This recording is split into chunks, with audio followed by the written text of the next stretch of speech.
નમસ્કાર મિત્રો, સ્વાગત છે તમારો આપણી યુટ્યુબ ચેનલની અંદર. મિત્રો, તમે આ ચેનલની અંદર નવા આવ્યા હો તો ચેનલને સબસ્ક્રાઈબ કરી દેજો અને વિડીયોને લાઇક કરી દેજો. તો મિત્રો, આપના ચૈત્રભાઈ વસાવા છેલ્લા લગભગ 1.5 મહિના કે 2 મહિનાથી જેલની અંદર છે અને તેમના જામીનની પણ મંજૂરી આપવામાં આવતી નથી. 2 કે 3 વખત તેમની જામીન મંજૂરી પણ રદ કરવામાં આવી છે.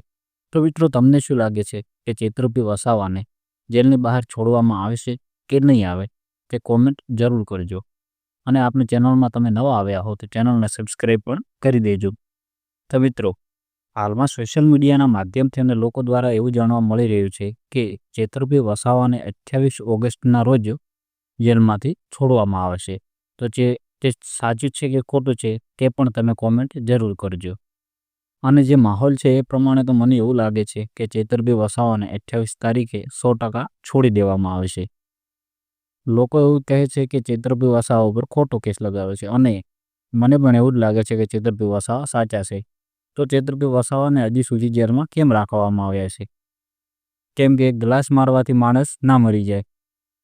એટલે સંજયભાઈ વસાવા ખોટા છે કે ચૈત્રભાઈ વસાવા ખોટા છે તે કોમેન્ટમાં તમે જરૂર લખજો.